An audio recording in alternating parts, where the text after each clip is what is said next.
Hello, hello. Welcome to the Nomiki Show. Hi, everyone. This is going to be a little bit of a different show today. I was very sick yesterday, and I did not intend to not have a show yesterday. So I just want to say thank you to our very loyal audience and our moderators and everybody who works the algorithms and is in the chat. Thank you for showing up. I'm so sorry for not having a show yesterday. I had a horrible migraine. I mean, I'm just going to be honest. I thought it was going to go away. I basically called it a half an hour before the show. So thank you for our team as well for producing a beautiful show. And for our guests, I'm so sorry. We're hoping to get you rebooked. On that note, I want to talk a little bit of business with you guys because the show is going to be taking a new format during the holidays. But it's okay. It's okay. We're still going to have a show every day at 3:00. So, starting the 23rd of December, 24th of December, I guess Christmas Eve, we are going to be doing our 3 p.m. show until January 4th. We're still going to be doing it. We're doing exclusive interviews though. So we're not doing our traditional show with the monologue and the panelists, mainly because we believe here at TNS that our team deserves a holiday.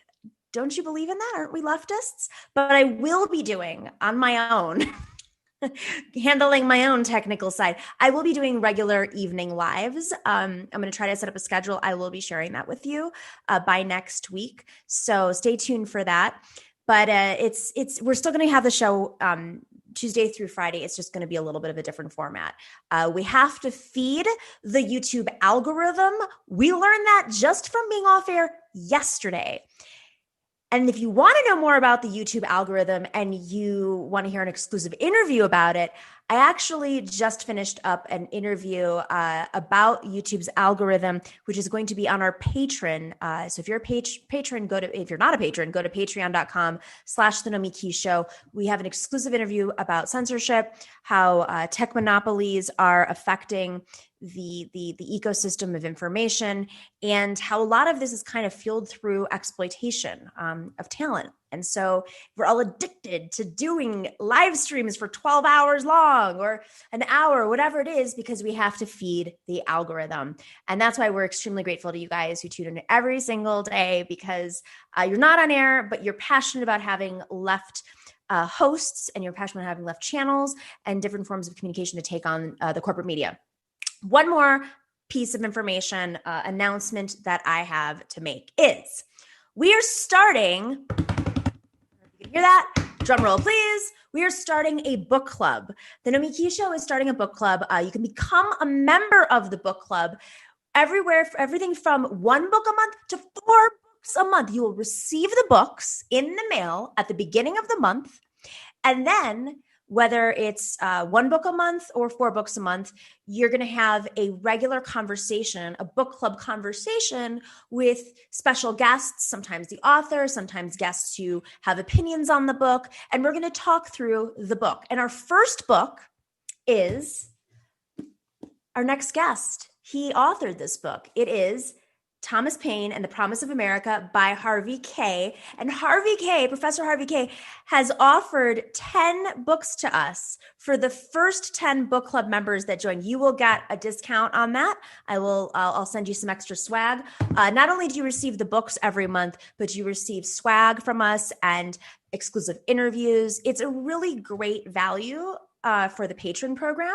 So you can be a patron and receive all the other benefits and the exclusive interviews, but this one is specifically geared around the book club. So you won't have the regular show. You'll just have the book club conversations and access to the books. I love this idea. We're partnering with different publishers. So we're going to have special access to the authors that author these books. And we're going to go a little bit deeper than our regular interviews that we do on our show with authors. With that, if you are not already, join us on patreon.com/The Nomiki Show. You'll find those book club offers. You'll also find the different tiers to become a patron. It's the holiday season. It's a great time to join. End of the year giving to your friends and family. We've said we want to indoctrinate our allies, our family members, and our friends who may not fully be on our side yet. This is a great way to do so. And you can actually provide them with the materials. That's how you do it. All right. We will be right back. Quick little break with Professor Harvey Kaye.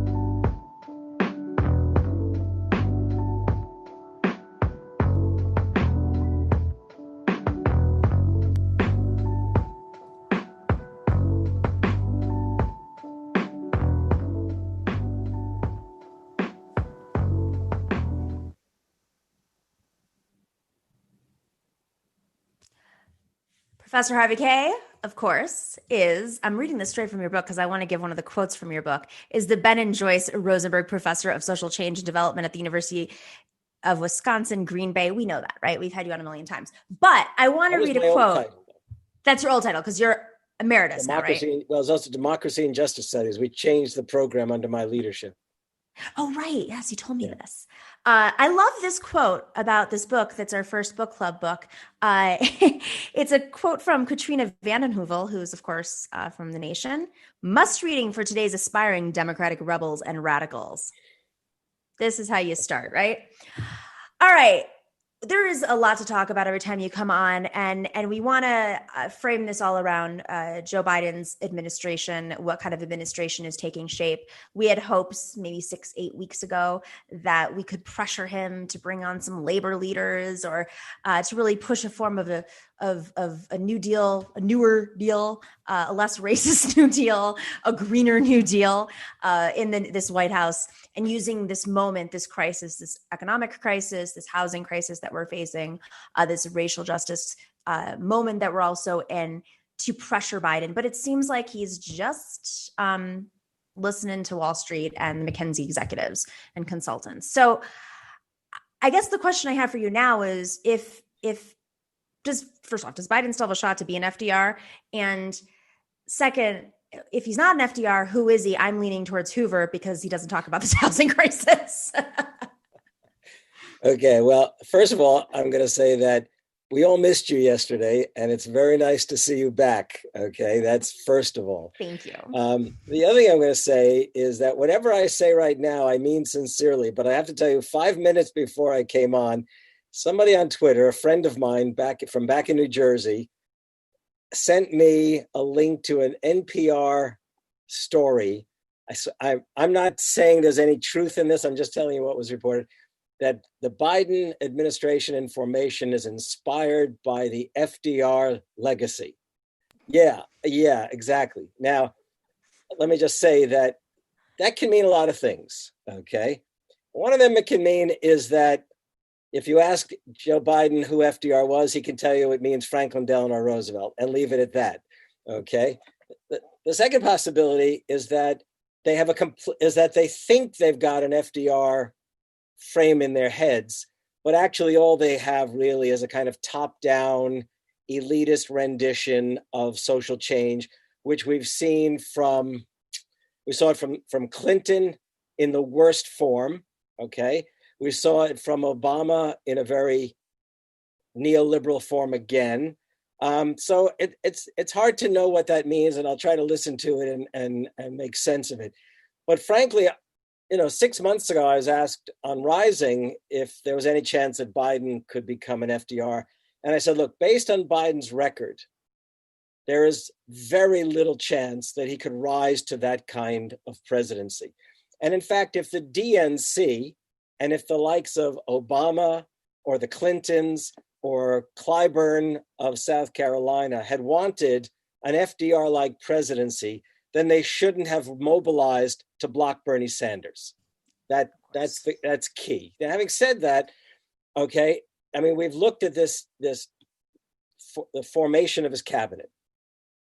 We saw that the defense and to some extent intelligence and related folk are essentially sort of an old Obama Clinton-like cohort with some very suspicious ties into the defense establishment and, serving as conduits between the defense industries and the defense establishment. So I don't quite see what kind of new initiatives there'll be in foreign policy. And everyone, the establishment media or mainstream media, they all thought it was just wonderful that somebody of Kerry's stature was placed in the role of environmental diplomat or something to that effect. Yeah, someone who's never, ever, ever tweeted once about environmental policies or climate change. Are you kidding me? His idea of the environment, which I don't know if everyone will get, is to go hunting in his LL Bean gear. You may recall that from an earlier campaign. Okay, now when you move over to the domestic side, there's not a lot of, look, they're going to offer us a crew of faces that are probably not necessarily representative of America, but actually representational. kind of thing. Mhm. So, I mean, they're going to have all of the bases covered regarding race and ethnicity. And, not all of those folks by any means represent any kind of progressive politics. Obviously, the one I think of most of all is the woman near Tandon who's going to head the Office of Management and Budget. Okay. The fellow who probably offers the greatest hope for a voice in the cabinet that will speak to possibilities of an FDR-like sort is Becerra of California. Have I got the name wrong? Sorry. No, I said, is Pete Buttigieg. I saw some great lines on Twitter, like, I think it was Matt Leck of, well, Matt very well from Majority Report. I think he said, if you think Pete Buttigieg is will make a better Secretary of Transportation than a bus driver, you have to think again, something like that. And he didn't mean that insulting to the bus driver. What he meant is that at least a bus driver knows about transportation. And there's an article going around about how, there is from bus driver. Yeah. We'll talk about that a little bit later on the show. So Becerra. Now, the other thing is, sorry, I'll stop if you want, but I'll just Javier Becerra from California. We just have to. Who has been committed to Medicare for all, and also was apparently a voice inside of the Obama administration who was pushing in the kinds of directions progressive definitely. But here's my thing. Just one little pause here.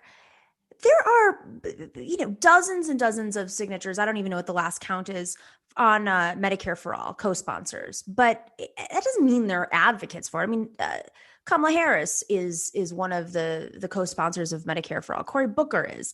I mean, these aren't people who have gone to bat for Medicare for all. Some of these people, including Cory Booker, have taken pharmaceutical money, and now he does not. Let's just make that clear after pushback. But just because you're for Medicare for all, because you live in a blue state and that's a popular item to be for, does not mean you're going to go to bat for it. Yeah, no, absolutely. And in fact, if you read the platform that Joe Biden actually issued, if I'm not mistaken, I don't believe they use the term Medicare for all, but they imply moving towards universal health care. But by the way, I want to make one thing clear. Moving towards universal health care, I believe, was on the Democratic platform ever since 1944. Okay. So if the Democrats had wanted to truly fight for it, we would have seen it fought for many times over. In fact, the only president of the 40s after Roosevelt who argued for universal health care was Harry Truman. And then not a Democrat, but Richard Nixon. Okay. I mean, he offered a plan that would have involved some kind of universal health care. And the Democrats at that time balked at his plan because I think they thought it was too cheap, something like that. But health insurance companies weren't the monoliths that they are today. I mean, we have to be clear that what stands in the way now are industries that are located in many of the states. I mean, healthcare workers are the largest workforce in America. And so it is quite, if we're going to be specific, there are industries that are blocking this, and they're using the lawmakers that they have basically paid off for decades to do so. Was that in existence as much in the Nixonian era, in the Truman era? Well, there's always been yes. I mean, there were big drug companies, clearly, because if you remember back in the you wouldn't remember, but I'm old enough to remember as a young teenager, that there was the tragic story of thalidomide babies and how much drug companies at that time were actually covering up their malpractices. And they were powerful at the time. But the story was so visually horrific as it appeared in Life or Look magazine that literally even, the Democratic Senate came after them. That it was that kind of thing. So, but what I'm going to get at is this. The Democratic Party, seriously speaking, is not to be trusted on this question of universal health care, because it has been in and on the agenda for so many years. And they, last year, even those who said they endorsed Medicare for all, turned to Bernie and said, do you want to bankrupt this country? Bernie, of course, missed a beat. And of course, should have turned to them and said, what are you guys, Republicans? I mean, he should have just nailed them on the occasion, okay? But moreover, the other reason, so there, it's been on the agenda. The Democrats forswore it. And then we've been in this pandemic. I'm saying the obvious. We've been in this pandemic for, let's say, 9 months, but it's actually the elite knew for longer than that, but it's 9 months. And the only person who has really, to this day, in the Senate at least, really come out still arguing for Medicare for all or universal health care, to my knowledge, aggressively, is Bernie Sanders. Okay. And maybe others who will align with him. But seriously speaking, the Democrats have, look, I mean, we'll find out soon enough, but it is the case that we can't wait to find out soon enough. It is the case that the better angels of the labor movement and the organizations of the left that exist out there, mostly as lobbying forces, but with some degree of grassroots support, obviously grassroots support because they have memberships. Well, unions, yeah. These are the kinds of groups that must coalesce and start. They don't have to attack the Biden administration. We'll leave that to the McConnell and Trump folks, but they sure as hell have to offer a direct and aggressive and loud challenge to them regarding Medicare for all. I could talk about other things which I think are not necessarily as pressing, but are equally important if the Democrats don't want to get their asses kicked in 2022. So that's partly an electoral argument. And I do want to talk about this with you because there's been this whole hullabaloo over whether or not the squad should introduce, we should push Medicare for all for a floor vote in exchange for voting for Nancy Pelosi. And, it's a Jimmy Dore campaign, Jimmy Dore comedian. I mean, nothing wrong with the comedians, but I do value pushback from people like Matt Stoller, who's actually worked in Washington, understands how the institutions work, and is extremely critical of them and independent of those institutions. And I think that takes a lot of courage. So, and same thing with Dave Sirota, has worked in Washington, has also been a reporter for years. So my perspective on this, and it's not as loud, isn't so much like, is it feasible? You and I both know that when you're in Congress, when you're in the Senate, and this is our criticism 6-7 months back of Senator Sanders in not pushing back enough, was that we kept coming back to, he is not running as Bernie Sanders, a presidential candidate. He is running as Senator Bernie Sanders, who, if he loses, still has to go back to the Senate. And if he's the lone voice in the Senate that's really purely left, he might lose committee appointment, whatever. The budget, being budget chair is tremendous and it's huge. Yes. So we're not operating in a campaign world right now. We're not even operating in a movement world when we're dealing with the electeds who are in the institutions where the rules are set and the power structures are set by people who have way more power. And that's why the squad keeps saying we have to grow so that they can push back internally and have some leverage. But right now, they don't have the leverage. The movement on the outside, their voices on the outside, that is leverage in some ways, but it is not going to get Medicare for all to a vote on day one, and if so, it'll lose. So my perspective on this, and you just sort of brought this up, and I think, okay, well, if you're not going to do it, and all the Jimmy Dore stands are going to poo-poo us for poo-pooing him, my perspective is, well, where is the leverage? And I have always felt, and I think this is something you and I agree on, the only undeniable leverage that the left has right now is not through electoral organizations, which might threaten to challenge these lawmakers, which is a good thing, right? It is through the labor movement. Yes. Pandemic, no pandemic, economic crisis or no economic crisis. Every Democrat in this country, even the Rahm Emanuels, has to work with labor. Even if they don't like labor, even if they want to privatize this country, they still have to negotiate with labor. And of course, labor, not all unions are the same. But if we start with our allies in the labor movement, the Sarah Nelsons of the world, the Ken Diamonsteins from the postal workers, CWA, Teachers Union, NNU. I would hope National Nurses Union. Yep, NNU, CNA, exactly. in California. Right. And CNA. They are our allies. I mean, especially NNU with Medicare for All. And then they can leverage their union power towards the more conservative union leaders, so that universally or potentially universally, there's real pressure on the Joe Biden administration, which has ignored labor in this administration, in his cabinet picks, like literally ignored labor. Yeah. And, let me say two things and then come back to the issue. If this is on the issue, but I want to get this out. First of all, I want to say very clearly, I have never watched Jimmy Dore ever, nor have I shopped in Walmart, just for the record. Okay. And you are a big lefty. You watch lefty media. I do, but Yeah. I only know Jimmy Dore from his days at the Young Turks. That's it. Okay. So I don't know what he's been doing and saying out there.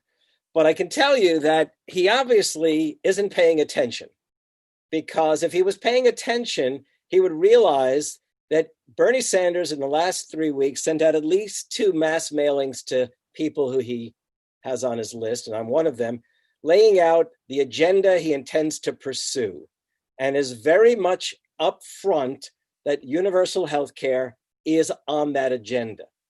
Now, for Jimmy Dore to go after the squad, sorry, I just have to say this, is utterly cheap and utterly ridiculous. They have to first figure out who makes up the new squad, and they have to be in position to act in those terms, and also to see to what extent the Progressive Caucus will actually live up to its name, the Progressive Caucus. So, I don't know what he's up to other than maybe to build his audience, period. Okay. But the other thing I want to say, just in which sounds like I'm going to endorse what he was calling for, is the first time I went on Bill Moyer's show, and I think I've mentioned this to you, back in 2008, Bill and I were talking about Thomas Paine, the book that you were holding in your hand before. But we got into a lot of things, some of it on tape that was broadcast nationally and some of it not. And one of the things, and I do believe I said it on national television, as the tape provided, is that when the Democrats won the House and the Senate in 2006, not 2008, but 2006, Nancy Pelosi is noted as having said something to the effect when a journalist said to her, "What are you going to do?" She said, "Well, I'll give you 3 words, Franklin Delano Roosevelt."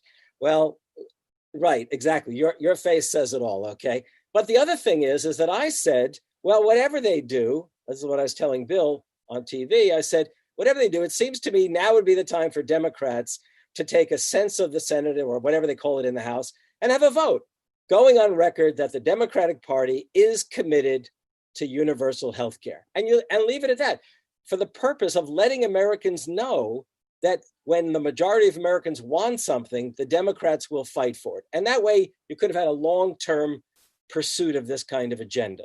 That's just for the record, okay? Now, the fact is, I think I lost the specifics of your question, actually. But the fact is that we're now at a moment where you and I'm sure, have shared in this question of who's going to be the Secretary of Labor, since we were clearly not in favor of Bernie taking that position. And I haven't even heard the names of the people that I was hoping might be under consideration. So I may have left your question. I apologize very much, but well, the question was specifically, it's not just the Secretary of Labor. I mean, labor transcends the Labor Department. Labor, having people on who respect labor to be, in any of first off, the Neera Tannen's position. I mean, she's a union buster. It's an offense. We're embarking on a crisis that we're in the midst of, but we don't really understand the numbers yet. And it's offensive to the American people who are about to be evicted, who, are stealing baby formula and food, to be putting people in an administration, in a cabinet that are not just out of touch, but have been at war with working people. And I think that's what's just really crushing to me is, some of this I think is I'm looking at labor and saying, well, where are you? It's one thing to have a Democratic Party that's not running as Democrats, that's not running against Republicans. Like, when did that start happening? We even did that with Nixon. I mean, the Democratic Party still wasn't afraid of being the Democrats. They weren't afraid of saying, Republicans, you bad, we good. Now it's like, Republicans, let's go meet and cuddle up and have like eggnog together, and leftists, you're bad, we good. That's one thing. But the other thing is labor. I'm like, where are you? Well, yes. Of course, there are some voices. Right. I don't want to be critical. That's where we were before. And it really is. It is the case that, look, I belong to the American Federation of Teachers. I think that there is a progressive coalition of labor unions that could be put together. Okay. And it also happens, this is interesting, if you think about the unions that you named before, they are all at critical the old word was nodes. They're at critical positions inside of this, not whether it's the economy or the society, doesn't matter, inside of the United States. So we know the kind of threat that when Sarah Nelson said, we're gonna go on strike if you don't end this government shutdown. Okay, it's not safe to fly. Period. Okay, we know the threat in the time of pandemic that the National Nurses Union going out would represent, and they surely would do it in a humanitarian way. So I'm not okay, but the fact is, we know what that represents. Look, parents are so eager to get their kids back into school right now that basically they ought to show their support by saying, and we'll vote for any school referendum you put out, right? Yeah. And the fact is, the teachers might well want to make it clear that this country needs a stronger national relations board and a bill that permits public employees to work. In other words, lay out these things, labor, put Joe Biden in a position that he claims he already is, that he claims he supports, but make him endorse these things. Let him start saying, if he brings in a Secretary of Labor, I don't know, have they done it today? And I don't know it. Sometime the next week. Interior was just named Deb Haaland. Oh, yes, right. Then let him say, and these are the kinds of things that we hope to see pursued. Let him say those things. Right now, and forgive me if I haven't listened to all these speeches that he's made, it strikes me he's celebrating the diversity, okay, rather than the cause, you might say, what this will mean, because this is the marching orders we're going to give them. I mean, sorry, that I'm getting very, very exasperated with all of this, because some weeks ago, you may remember, I think I actually said I didn't think we needed to go to war with the Biden administration right away, because we needed to see what kind of signals we're going to get. And I've definitely changed my mind. I don't think it's a matter of going to war in that sense, but it clearly is a matter of creating some kind of unity for among progressive unions and these labor left groups. And by the way, the left groups are doing what they can. They are lobbying and they are pressing. But what I want to know, and this is what I've been talking to various people among them about, is what can we do to get you aligned with the labor movement? Right. The biggest problem with the Democratic Party is that they've got these interests. I'll narrow it. We used to call these things single issues when we talked about the right wing. These are single issues. They all, the environment, this, and that. Labor represents American working people in all their diversity.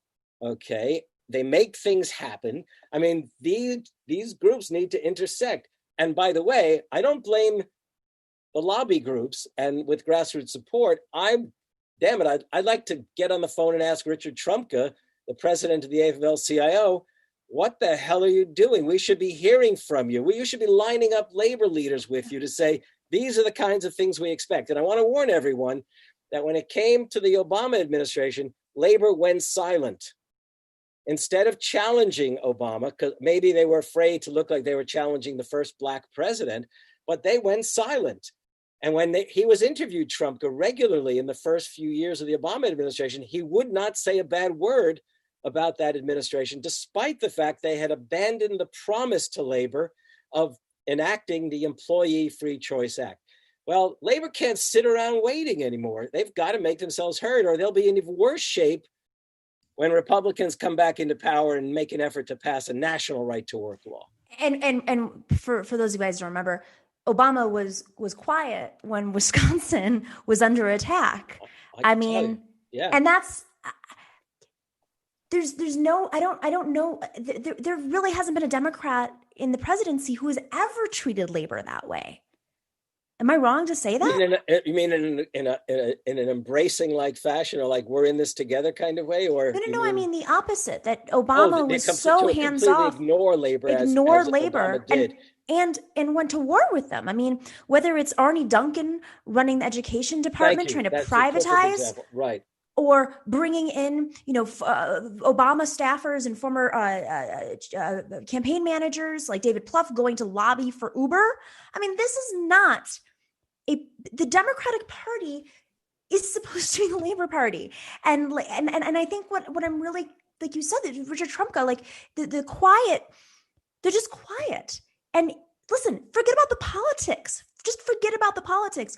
The leverage the left has, and I say this to left groups too, the leverage that we have, the only leverage we have on the table right now is through labor. Laborship is membership based. Laborship is our frontline workers. Labor is majority people of color, women of color, immigrants. You want to talk about the domestic workers? And the Democrats owe whatever elections they have won to labor canvassing. That's right. I mean, that's the case. They owe it. Look at Florida, right? It just shows you how powerful labor is. Labor was able to organize around a $15 minimum wage, and yet the Democratic Party couldn't win in Florida. Yeah. So the leftist ideas were winning, not just because people like them, but because there was real organizing behind them. In Arizona, they challenged, they basically have a tax the rich law now to fund public schools, which were under attack by the Koch brothers. Right. That was labor organized. That is because of the uprisings in Arizona. So the change that's happened in this country historically has always come from the membership base of labor. And I'm baffled that we're going into this economic crisis in which how many people who are going to be working members of these industries who could potentially lose their jobs, but who haven't yet, are going to lose their homes. Where is the Democratic Party for them right now? Where are the majority of labor leaders? Let's just keep saying that over and over, because like we said, there are some very good labor leaders that are out there yelling into the desert, frankly. All right. Yeah, well, and everyone should know that this coming year is a big year for labor. And I'm going to make it clear. And the reason I say that is a year from now, I think it's next October, maybe September, will be the next election for the president of the American Federation of Labor and Congress of Industrial Organizations. And what does that mean? What does that represent? Okay, so the AFL-CIO is literally the confederation of all significant labor unions, and the president is basically the spokesperson for labor in the United States. And there's, right now, I think the competition has been viewed as that between two good people, Liz Schuler, I believe is her name, and who I think is also happens to be originally from Oregon. I may be wrong about that, and Sarah Nelson, who, by the way, any progressive you speak to will tell you their candidate is Sarah Nelson, unreservedly, okay? So I can tell you that this is a big year coming up, and to what extent will Joe Biden will try to apply any pressure to that, I have no idea. To what extent he encourages working people to think once again in terms of labor. I mean, I would just like to hear him speak to the question. I don't want to see him meet with some labor people they've rounded up to be, soft on the Biden-Harris team. I actually want to hear Joe Biden talk to American working people. And maybe, it's funny, I'll use my FDR hat right now. Franklin Roosevelt, back in the early 30s, everyone said, well, it was Robert Wagner, the senator from New York, who was the one who really pushed labor's agenda. But the fact is that FDR embraced it. Whenever he was requested by Wagner and pushed, he embraced it. And it got to the point where the AFL-CIO, well, then it was the AFL, it was a selected union. CIO was just in formation.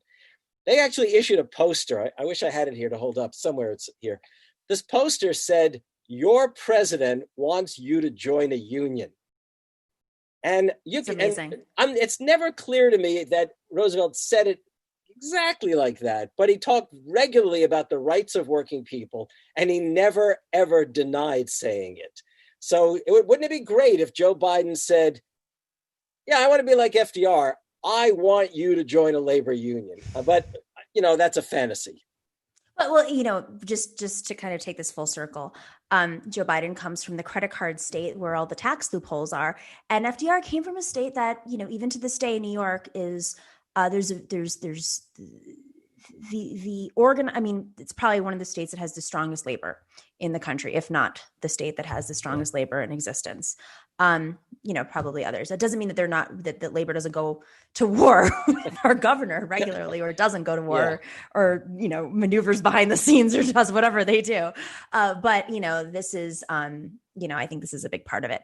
I want to wrap up with two thoughts here. First off, this housing crisis, to me, I'm just kind of in shock Oh, sorry, by I didn't get, yeah. no, it's okay because, Jimmy Dore, who I've worked with and I'm friends with and I like a lot, I just think fundamentally, when I look to strategy about how to push Washington, I look to people who have organized, Mhm. who Yeah, have built movements, yeah, who have power mapped. I mean, Sarah and I, when I want to know where the leverage is, I look to Jane McAlevey and Sarah Nelson. Jane yeah, McAlevey, of course, has worked with unions and fought union busting and taught workers how to protect themselves from union busting all over the globe and organize. And she right, does this, amazing power mapping. And Sarah Nelson, of course, uses power and leverage like no other, I think, sitting leader today anywhere, right, right. including lawmakers. And so I look to them and I say, what are they focusing on? But right now, even Medicare for all, which is going to be a much longer fight, we saw how it became the critical issue of the Democratic primary. And there's a lot of propaganda that's pushed out for it. I mean, this is a real fight, and you have to be willing to go down. I mean, listen, healthcare was the critical piece of legislation that Obama accomplished, right? Obamacare. And then it became the fight for the next, several years, like really the last decade. Because But also, it was not a good bill. exactly, but that's also the other point. It's also something, because it was the one thing he accomplished, he's not going to let go of. So Right. it's not just that you're fighting the right, you're fighting the neoliberals who are like, that was our legacy of our administration. You're not going to stand in the way of our legacy. You and I know there was the story that basically Obama and Biden were going to block Medicare for all because they thought it would literally override, shadow, and drive out any memory of Obamacare. Exactly, which is their key piece of legislation. So that is going to be a long, hard fight, and I think it's very doable. But like starting January 1st, there's going to be tens of millions of people potentially evicted from their homes, and they're going to be saved by maybe $600. You can't rent an apartment in Wisconsin in a working class neighborhood for $600 a month. So I mean, exactly. Now this is the point. The moment's leverage, labor's leverage, I think, is really fighting these like existential things that are happening in 13 days. And so why I think there's a potential of a Hoover president is just, I mean, when is the last time Biden talked about the eviction crisis that we're facing? Not just, by the way, if he wants to like warm up to business, it's not just human beings being evicted from their homes. It's small businesses who are losing their businesses. I mean, not just their businesses, but like they're not able to pay the rent, and they haven't been for the last 6 months, 8 months. Yeah, let me put it this way: the next time I hear Joe Biden say he wants to redeem the soul of America, I think I'm gonna lose it. Okay, I want him to talk about the fact that you can't live on soul alone. Okay, you food, clothing, and shelter. The Right. basics. Don't we all learn that? I think when we're like 6 years old. Right. It's time for him to speak to that and talk about the wonders of the new year as we fight the pandemic and we keep people in their homes by way of federal executive orders and other kinds of initiatives if Congress fails to act. And on that note, if we want to empower the squad to have leverage, we have to make sure that unions have their back. The squad can't just go in there on a suicide mission. That's how you immediately lose your power. Right. And remember the term political capital? Yes. There you go. How dare Jimmy Dore ask them to expend what political capital they have right now on a waste of time mission? And let's just be very clear. We're not saying Medicare for all is a waste of time. Not at all. But you have to build your coalitions. That's right. When you run for office, as I've run for office before, I'm giving away some of the tricks, right? So when you decide you're going to announce, you do all the background coalition building beforehand. Nina Turner announced just a couple of days ago, and dozens of folks came out and endorsed her immediately. most of them probably really were going to endorse her anyways, but she made sure she had her ducks in a row.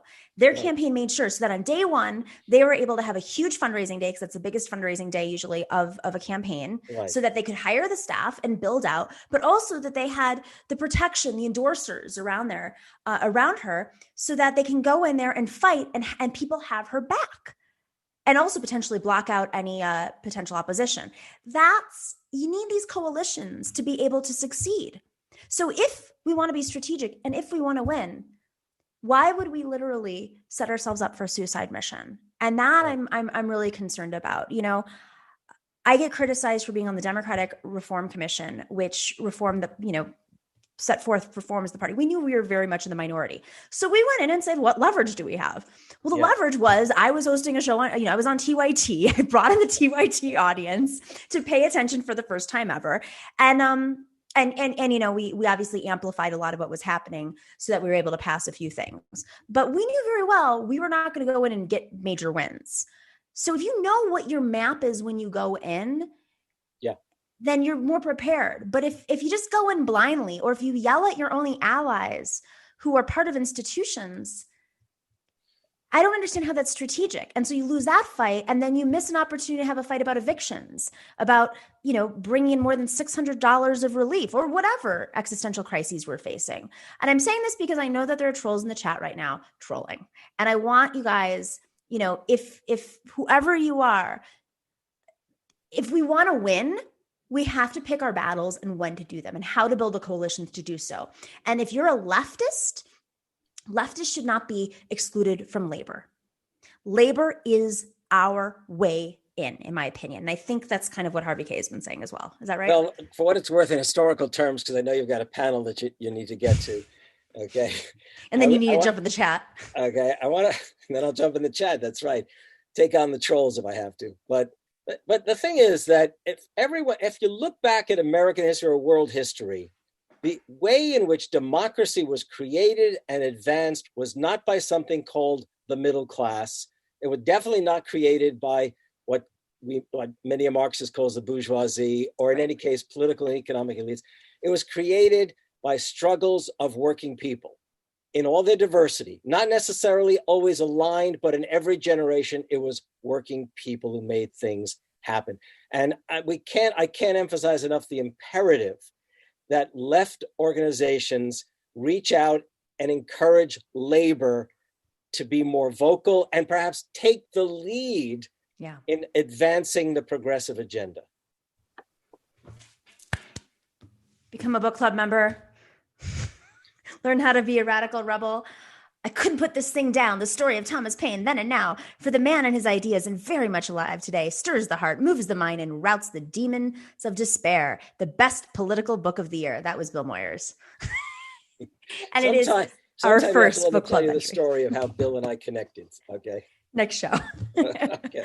Thank you, Professor Harvey Kaye. Happy holidays. Go become a book club member right now. You will get a copy. Your first book will be free, because if you're one of the first 10 members, because Professor Harvey Kaye has gifted us with his Thomas Paine book, The Promise of America. Because I love the folks in the chat and I want them to have heard it first. You got it. Okay. All right. We will be right back with our phenomenal panel. Rep. Rabb and Arun Chaudhary are joining us to talk about the drama of today. Be right back.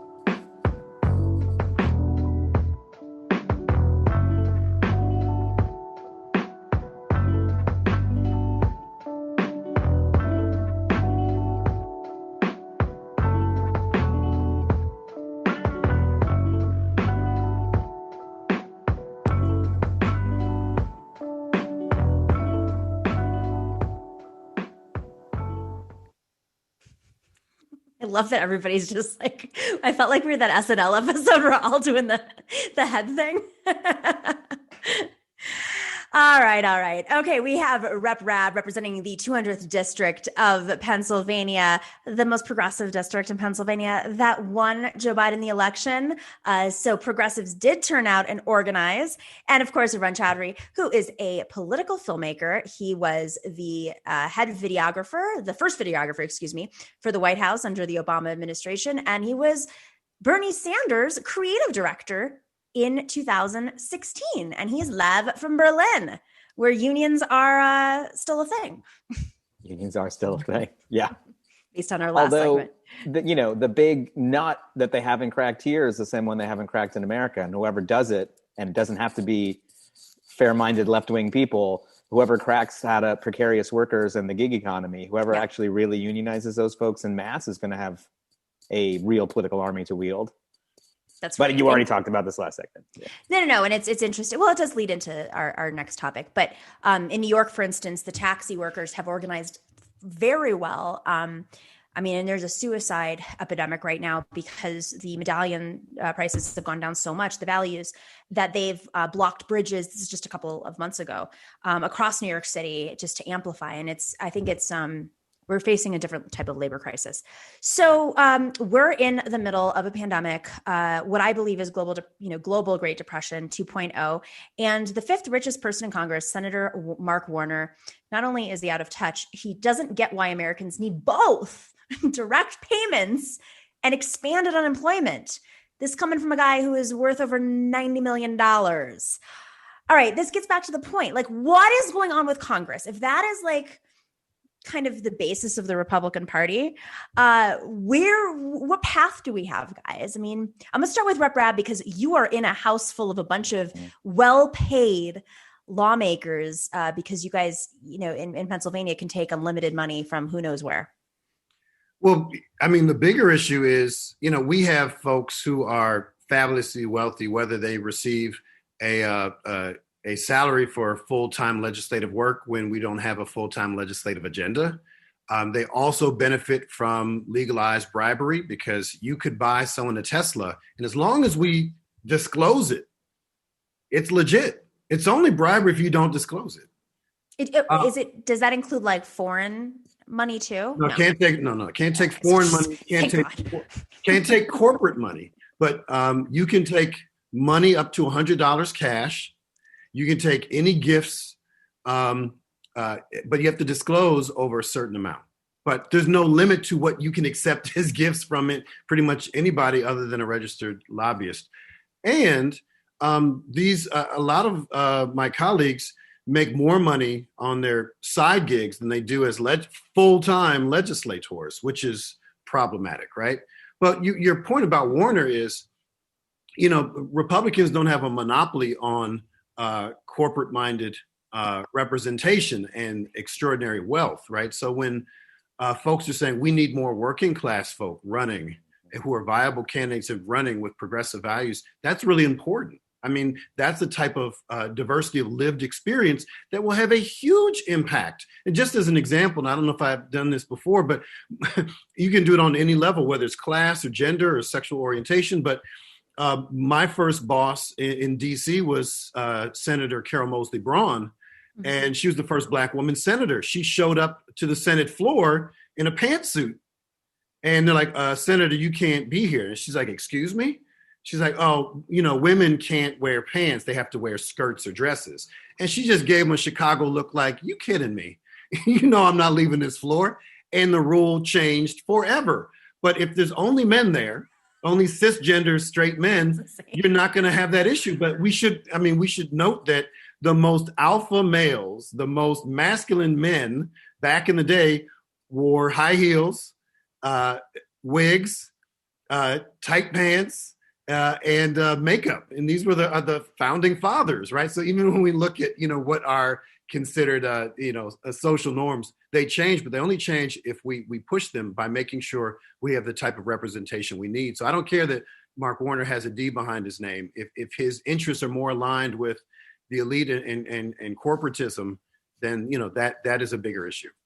So I have a radical idea. I know Jimmy Dore likes to throw out radical ideas and host you. I have a radical idea. What if labor only supported Democrats who had a labor background? Arun, do you think that would be a way for us? I mean, getting that accomplished is a whole other thing, but but I mean, there's so much. I think the Democratic Party has gotten used to using labor. Even Democratic lawmakers who have been vocally opposed to some areas of labor, whether it's the gig economy, being supportive of Ubers and Lyfts and or big tech or the monopolies. But if instead of just collecting checks from labor, because if you're a governor, the unions have to negotiate with the governor on their budget or whatever it is. So it's becoming a bartering situation. Instead of that, what if labor was just like, all right, from now on, we're only supporting folks who have a labor background, like are members of a union, which, by the way, I think it's a great idea. I think treating yourself as a constituency rather than as a tool will make you more of a constituency and less of a tool. I do think that people like me are part of the problem, which is that, we're thinking of unions as these sort of beautiful, pure things, and that is absolutely not the case. We have some great people maybe coming up to take power, but no, the interests of management at labor and the interest of labor at labor are often not aligned. And you saw this, I would say, in 2016 in a very harsh way, in which many, many unions who overwhelmingly wanted to support Bernie Sanders, who was an extremely pro-labor candidate, found the presidents of their union in smoke-filled rooms deciding to back Hillary Clinton. And I think sowing that mistrust is why the Koch brothers story of maybe unions are bad, maybe you need a right to work is so sticky with working people of this country. Working people, a lot of them don't want a union. And I think that cultural problem is at the heart of what we're talking about. And not to mention that unions, of course, are weaker. So even if there was an aspect of unionizing, how many gig workers are across this would love to be part of a union, but don't have that opportunity to do so because of these attacks by the Koch brothers. And how about a living wage, irrespective of unionization or not? I introduced a bill late this past term to extend a living wage to incarcerated workers, gig workers, and workers with severe intellectual disabilities. And, the starting wage for an incarcerated worker in the state prison in Pennsylvania is 19 cents an hour. And that's in a public prison? That isn't, we only have government-run prisons on the state level. And so that will remain, I hope, into the next administration in 2 years.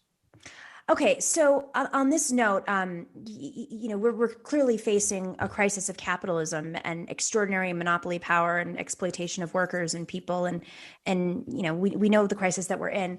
According to a recent survey, despite many partisan disagreements that exist, right, Americans of all political affiliations think that Joe Biden should not appoint a corporate cabinet.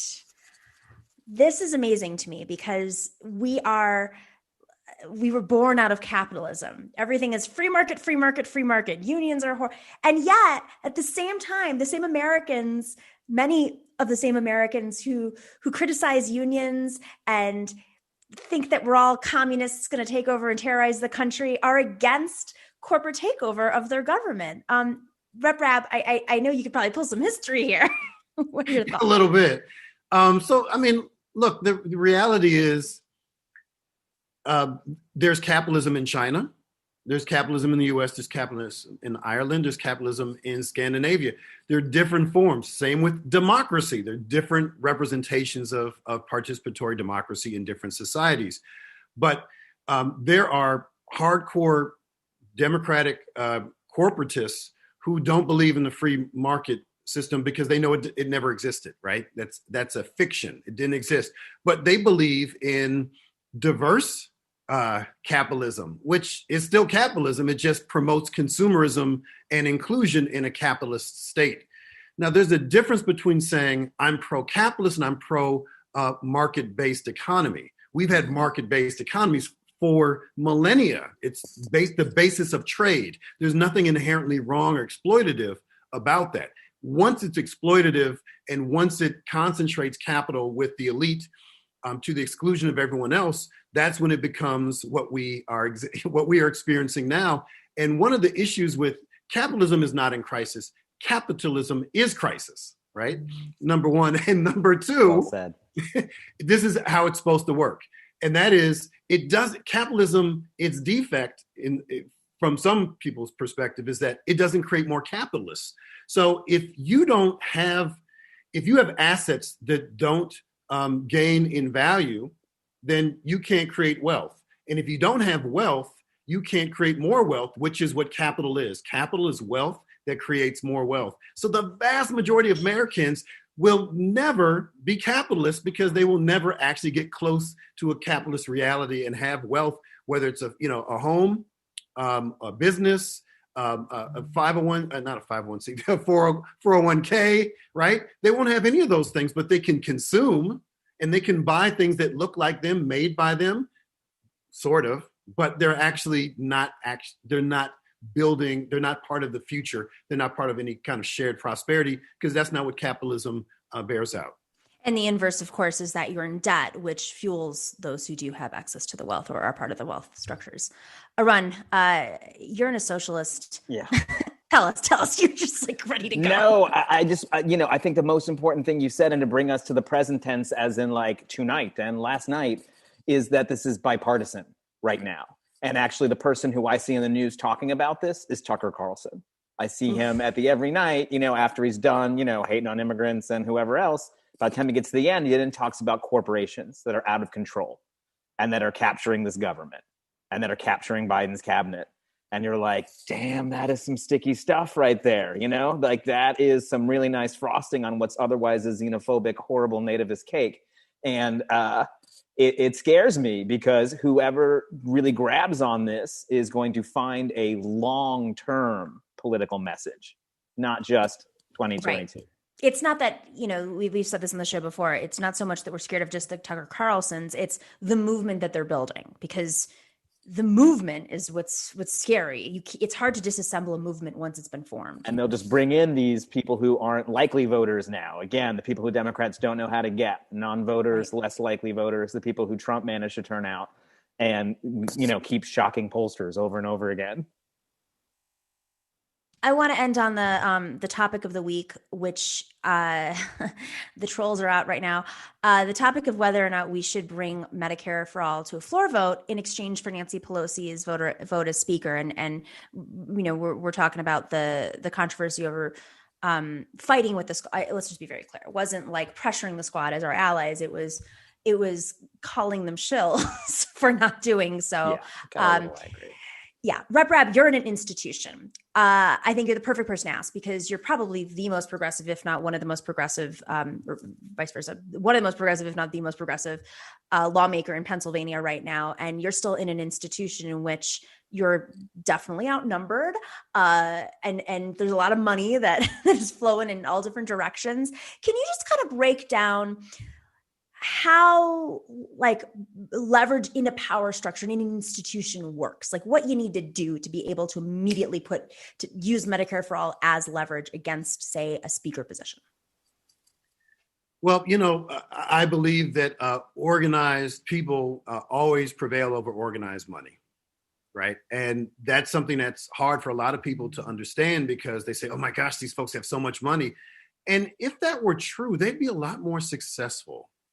Wouldn't they? I mean, think about it. There's so many things that they want to do that they haven't done, right? That would further kind of destroy the fabric of our society. They've done really bad things consistently, so I'm not trying to shortchange how awful they are.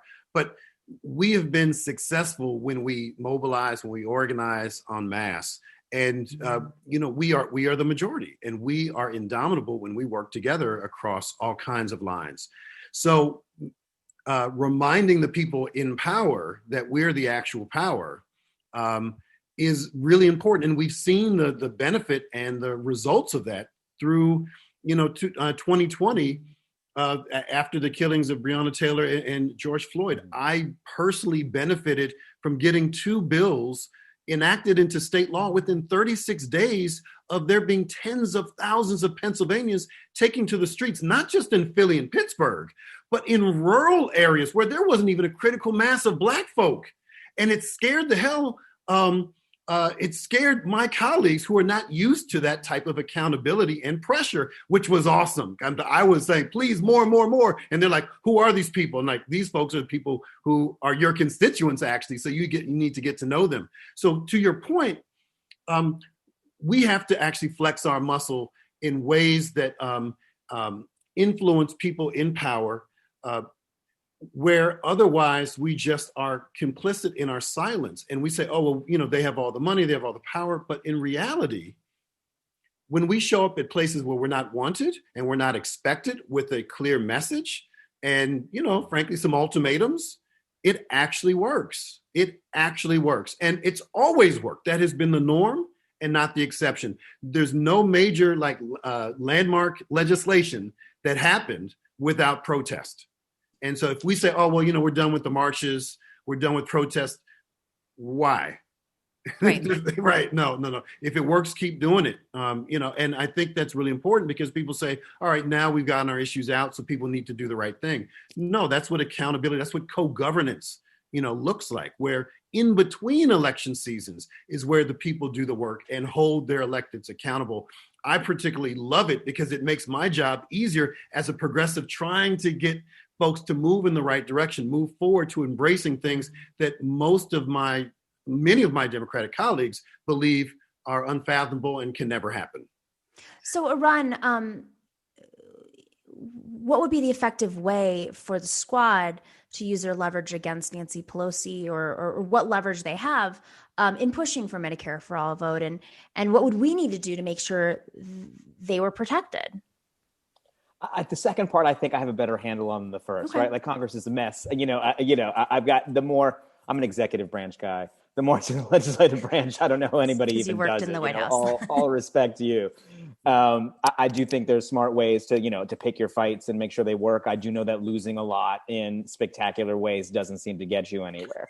But I think the things that we can do as a movement is that kind of sustained storytelling when it's not an election. We have to stop fetishizing winning elections and start actually telling the story of why policies work. Because people, when it's political, right? It's like, we're talking about Medicare for all, should there be a vote? It's now with this incredibly disgusting political thing. If you just ask anyone, no matter how conservative, or liberal they are, generally they're for Medicare for all. This is, again, a popular program in this country that a lot of people want. When it's not an election, when it's not convenient, we have to be out there talking about why these things work, doing projects in the neighborhoods, making sure that people see what socialism is. So instead of the story being about like, wow, the squad, why aren't you using your leverage against Nancy Pelosi so that you don't have good committee positions and can't speak out anymore, and then therefore they don't have voices in Congress anymore. Maybe if it was about storytelling in between the elections, as you just said, Arun. And I remember when the Obama administration, which you were there for, was pushing the messaging and organizing around Obamacare. I mean, they used OFA and they used the Rabb, which later kind of dissipated, but they used this infrastructure that they had built Story collection. I remember this so well. And then afterwards that kind of went away. but every person who was going to vote for that had an anecdote to tell. Yes. So I don't think we should be telling AOC what she should do on the floor. I think we should be giving her amazing stories where she can be like, I'm going to tell you about a person in Arkansas, not just her own constituents in the Bronx. I'm going to tell you about this person in Florida, and make that really resonate home. That's a good point. The narratives that I share, whether it's on the House floor, on social media, and in those rare moments with conservative Republicans when we're actually in the same room pre-pandemic, when you tell a story, a compelling story, to connect in good faith, there's nothing else that comes close. It is an ancient medium that we don't use enough, and it works. Some of my biggest successes have been starting by telling personal stories in ways that bridge the gaps and not further that chasm, and that's the real work.